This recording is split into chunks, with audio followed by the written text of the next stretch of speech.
요한복음 13장 16절인가요? 이런 말씀이 있어요. 종이 주인보다 크지 못하고 보냄을 받은 자가 보낸 이보다 크지 못하리라. 아멘이죠. 네. 그래서 믿음의 사람, 믿음의 열매를 보면 그 사람의 신앙이 보이고, 성도는 열매로 신앙을 말하는 것이다. 성도는 신앙을 좋다 낫자 말하면 필요 없어요. 열매로 말하는 것이다.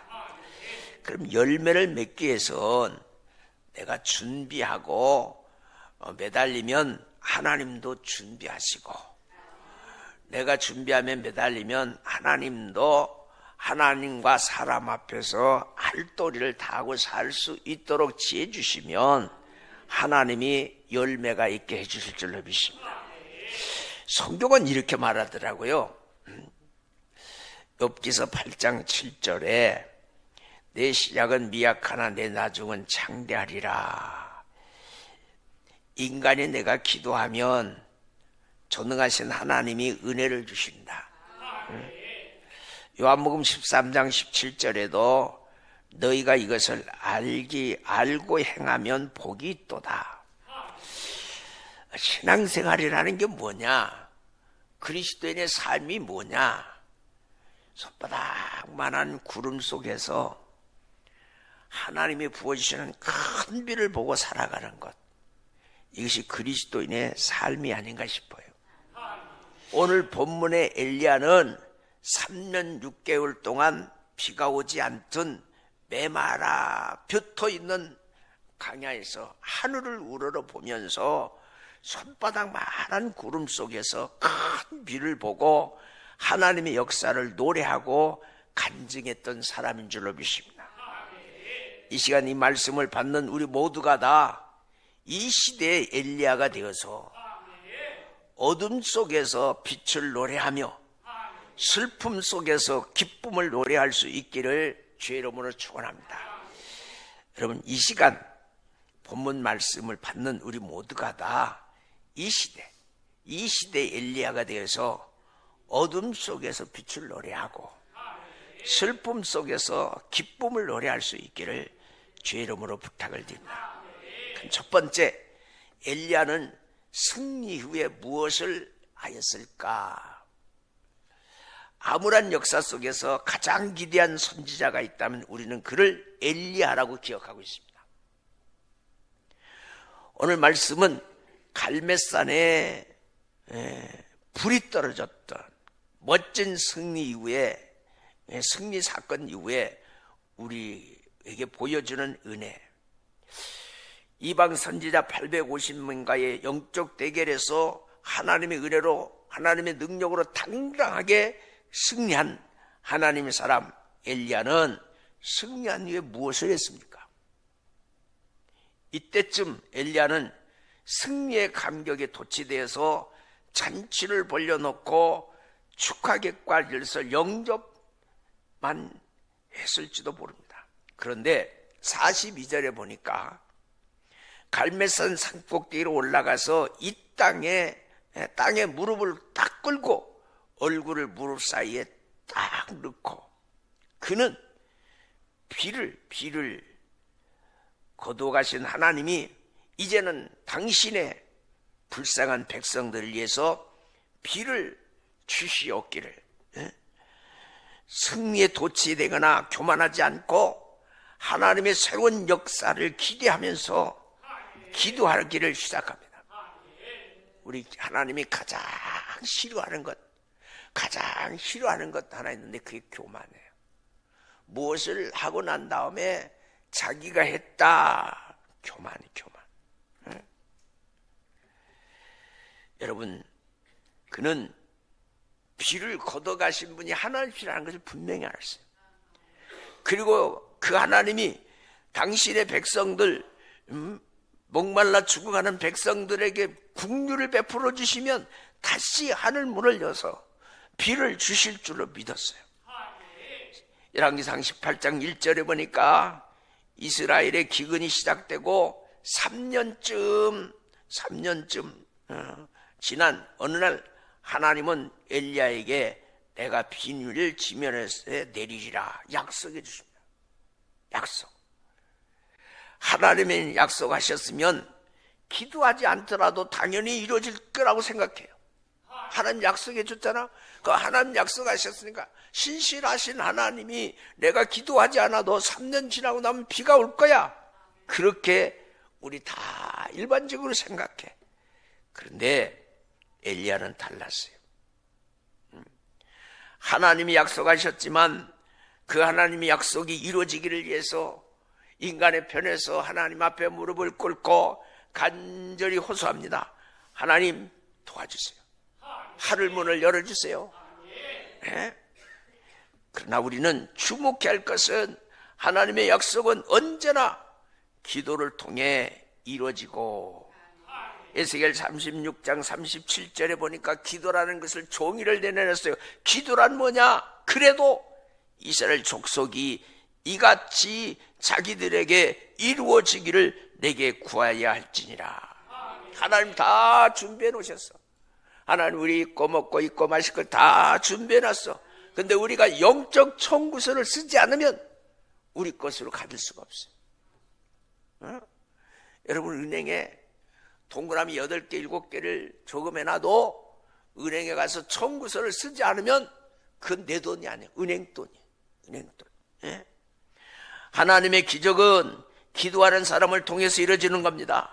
하나님의 기적은 기도하는 사람을 통해서 이루어지는 겁니다. 하나님의 기적은 기도하는 사람을 통해서 이루어지는 겁니다. 그래서 엘리야는 하나님의 약속을 믿었기 때문에 그분의 보배로운 약속을 붙잡고 갈멜산으로 올라가는 거예요. 요한복음 14장 14절에 보니까 내 이름으로 무엇이든지 내게 구하라 내가 시행하리라. 주님 약속해 주셨어요. 고린도후서 1장 20절 하나님의 약속은 얼마든지 그리스도 안에서 예가 있느니라. 하나님 안에서는 특별한 보너스가 있습니다. 주님은 우리에게 얼마나 풍성한 약속을 하십니까? 우리가 구하면 무엇이든지 얼마든지 무엇이든지 얼마든지 주시겠다고 약속하셨습니다.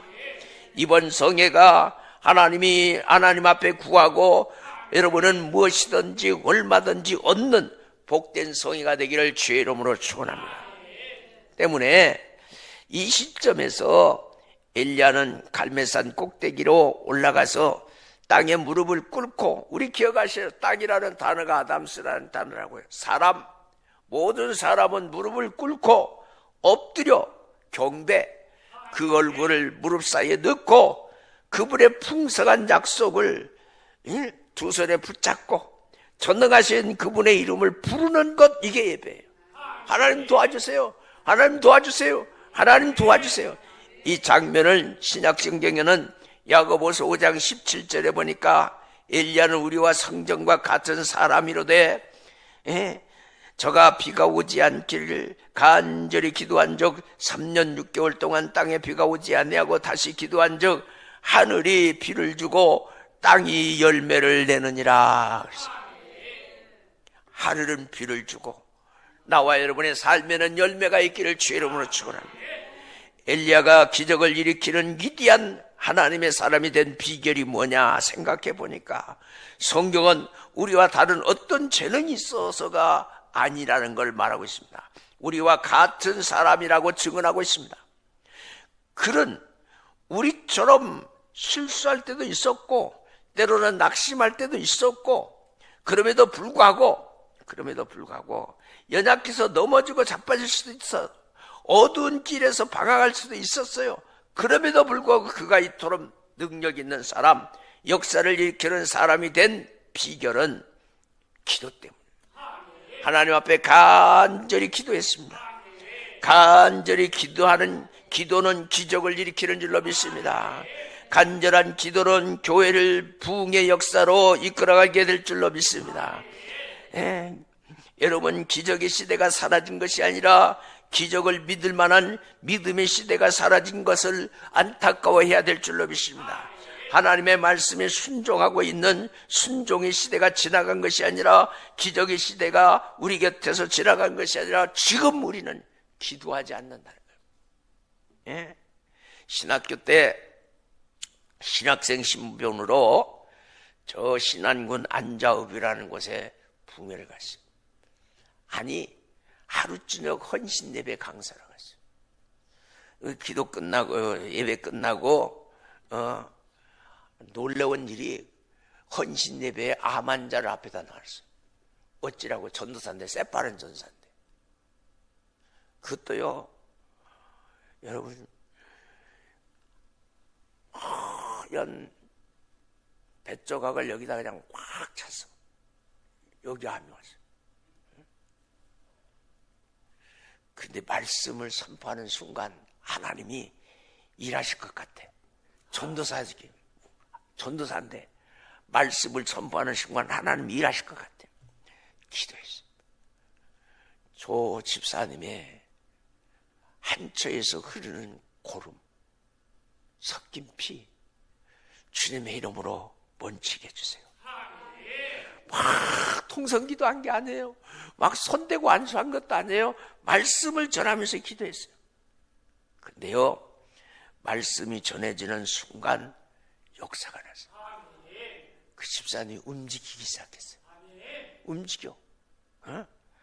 그래서요, 1시간 헌신 예배 드리러 갔던 전도사가 옷도 가져간 것도 아니고 설교도 준비가 아닌 것도 아닌데 3일 동안 붙들려 있었어. 3일 동안 부흥했어. 그런데 참 얼마나 역사했냐면, 머리에 손 얹고 기도하면 입신 들어가고 방언 터지고 막. 그래서 그 교회 담임 목사님이 서울대학교 종교철학과 나오신 분이에요. 기장직교회인데 아무리 이론적으로 생각해도 안 되는 건데, 새파란 전도사가 목사 앞에 서서, 예? 하나님이 일하시는 거예요. 하나님이 일하시는 거예요. 하나님이 일하시는 거예요. 하나님 집사님 통해서, 하나님 권사님 통해서 일하십니다. 옆 사람한테 그렇게 한번 얘기해 보세요. 하나님은 권사님을 통해서, 집사님을 통해서 일하십니다. 시작. 엎드려서 간절히 기도하는 엘리야는 산에게 올라가 바다 쪽을 바라보고 오라고 명령합니다. 살펴보고 돌아가는 산이 아무것도 없습니다. 실패하지 않았어요. 다시 엎드려서 기도했습니다. 산을 다시 보냅니다. 산이 보고 여전히 아무것도 없습니다. 이렇게 하기를 6번 반복합니다. 여러분, 기도의 응답이 지연될 때 사탄은 이렇게 말해요. 소용없어. 깨끗이 그만두어. 네가 기도한다고 하나님 움직여? 천만의 말씀. 이렇게 말해요. 그럼 우리는 포기해요. 예? 그러나 여기 엘리야는 7번째 또 무릎을 꿇고 기도합니다. 그런데 7번째 살펴보고 돌아온 산이 말합니다. 저 먼 바다에서 사람 손바닥만한 작은 구름이 일어났습니다. 할렐루야, 할렐루야. 여러분, 이 손바닥만한 구름 조각이 무슨 의미가 있겠습니까? 엘리야는 이 손바닥한 구름 속에서 큰 비구름을 보았고, 천둥 소리를 들었고, 하나님이 역사하실 줄로 믿고, 하나님이 하늘문을 열어서 장대비를 쏟아 부어주실 줄로 믿습니다. 이것이 신앙인의 모습이에요. 그러면 우리가 주목해야 할 것은, 겨자씨만한 믿음만 있다면, 산을 옮길 만한, 밀할 만한 믿음이 있으면 100배 열매를 얻고, 어린아이의 보리떡 5개와 5천여 명의 군중을 먹이고도 12광제가 남는 기적의 역사가 있는 줄로 믿습니다. 그렇습니다. 하나님의 능력은 언제나 작은 것부터 시작돼요. 하나님께서는 모세를 불러서 애굽에서 갈치당하고 있는 이스라엘 백성들을 구원하시라고 명령합니다. 그러나 모세에게는 바로를 대할 만한 능력도, 백성을 인도할 만한 지도력도, 저들을 설득할 만한 운별순도 없었습니다. 머뭇거리고 있는 모세를 향해서 하나님은 내 손에 있는 것이 뭐냐 물어봐요. 모세가 이렇게 말해요. 지팡이 하나 있습니다. 그 지팡이를 위해서 하나님의 능력을 내라. 홍해를 가르게 된 겁니다. 반석에서 산수를 쏟아나게 하는 겁니다. 너희 백성을 인도하게 될 것이다 말하는 겁니다. 아무것도 없다고 집어 던질 때는 뱀이 되고, 모세를 물려고 할 때 그 지팡이를 다시 붙더니 뱀이 지팡이가 되는. 모세는 그 지팡이를 붙들고 전능하신 하나님을 의지하며 기도할 때 이 지팡이로 홍해를 가르고 백성들을 인도할 수 있었다고 고백합니다.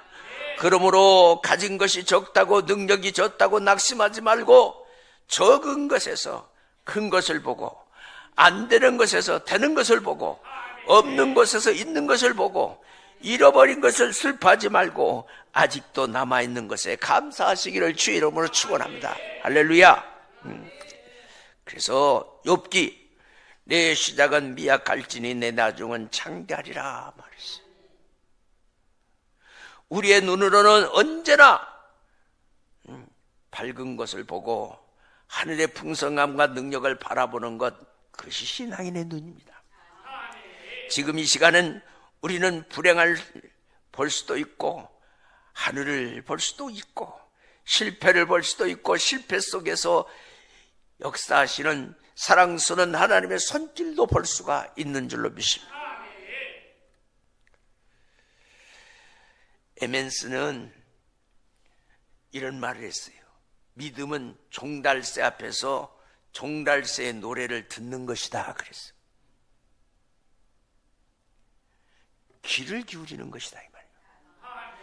안 된다고 말하지 마시고, 불행하다고 말하지 마시고, 가진 것 없다고 낙심하지 마시고, 당신 스스로 당신의 입으로 불행을 예언하지 마시고, 실패를 예언하지 마시고, 당신의 인생에 종달새가 입을 열어서 축복을 말할 때 그 축복을 내 것으로 흡수하는 영적인 믿음이 있기를 주의 이름으로 축원합니다.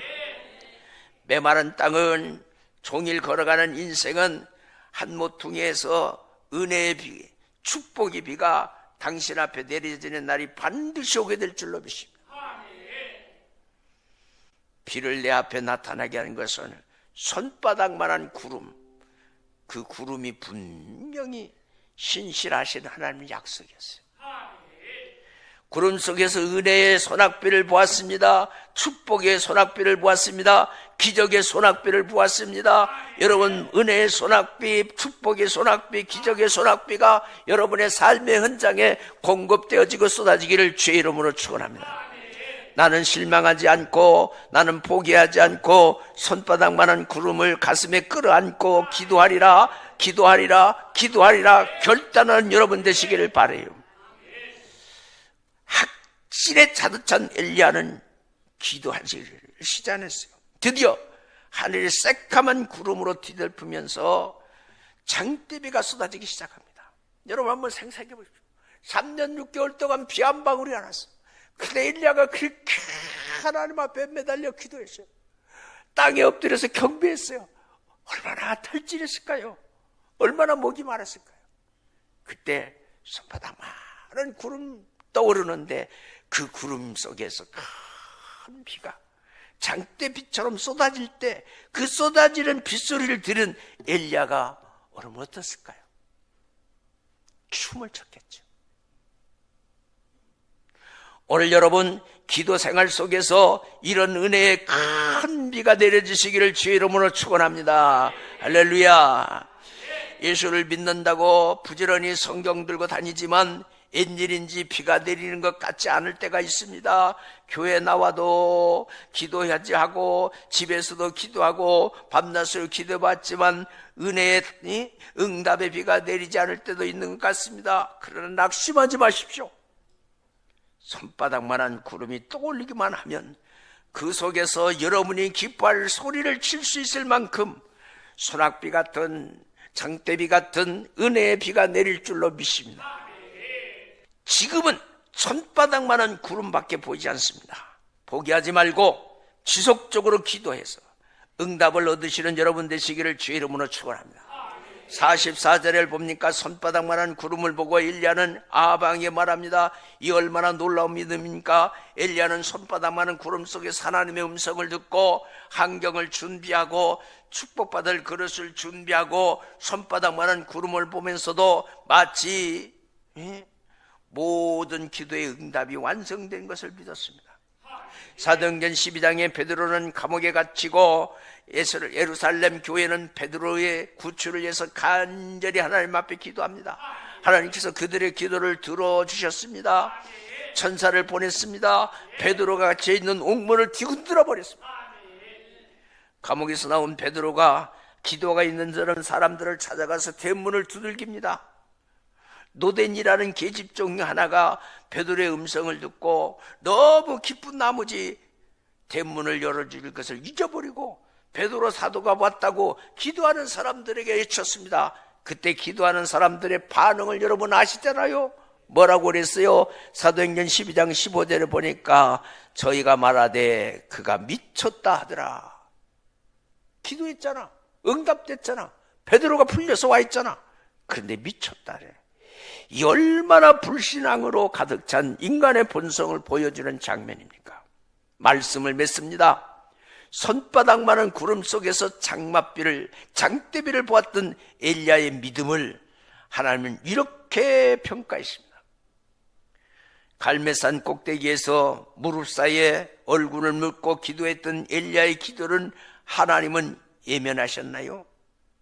46절에 보니까 자기 별장에 가는 아방은 마차 앞에서 엘리야는 소낙비를 맞으면서 빗길로 이스라엘로까지 달려갔다. 왕은 마차를 타고 갔어. 근데 엘리야는 그 비가 너무 좋으니까 비를 맞으면서 계속 달려간 거예요. 신앙생활 주의 나라 갈 때까지 믿음의 전진이에요. 후퇴하면 안 돼. 뒤돌아보면 안 돼. 좌우로 치우쳐서는 안 돼. 빗속을 날리는 엘리야의 이 장엄한 포레이드를 보십시오. 그의 이 포레이드는 한 폭의 위대한 융병 같잖아요. 다시 말해서 이스라엘아 보라, 비를 주시는 분은 하나님이시다. 비를 주시는 하나님 앞에 돌아오라. 그분이 참 하나님이시다. 그분만이 우리를 사랑하신 분이고, 그분이 하늘문을 닫고, 그분이 하늘문을 열고, 그분이 비를 준비하고, 그분이 비를 쏟아줘야 우리가 살 수 있어. 오늘 이 시대 마찬가지예요. 우리가 기도해야 하나님 문이 열리고, 우리가 기도해야 응답이 있고, 응답이 있어야 삶이 풀리는 거죠. 예. 엘리야의 두 뺨에는 빗물과 함께 감격의 눈물이 함께 흘렀을 거예요. 얼마나 감동적인 장면. 메마른 땅을 걸어가면서도 언제나 여러분 가정과 사업과 직장에, 그리고 우리 여수 제일교회 위에 복된 장맛비를 부어주시는 하나님을 믿고 하나님께 영광을 돌리며 살아가는 우리의 모습을 세상 사람들에게 보여줄 수 있기를 바라고, 엘리야처럼 기도하며 응답의 큰 비를 체험하십시다. 언제요? 이번 성회 때. 미리 힌트를 내가지고, 다음 주가 예수를 했음 기념주일이에요. 성령 부흥 축제가 있어요. 다음 주일은 성령에 대해서 설교할 거예요. 엘리야처럼 기도해서 응답의 큰 비를 체험하십시다. 그리고 세상 사람 앞에서 하나님을 찬양하며 빗속을 힘차게 달려가는 오늘의 엘리야가 되어서 축복의 응답을 간증하는 우리 제일가족 되기를 주의 이름으로 축원합니다. 기도하겠습니다. 하나님,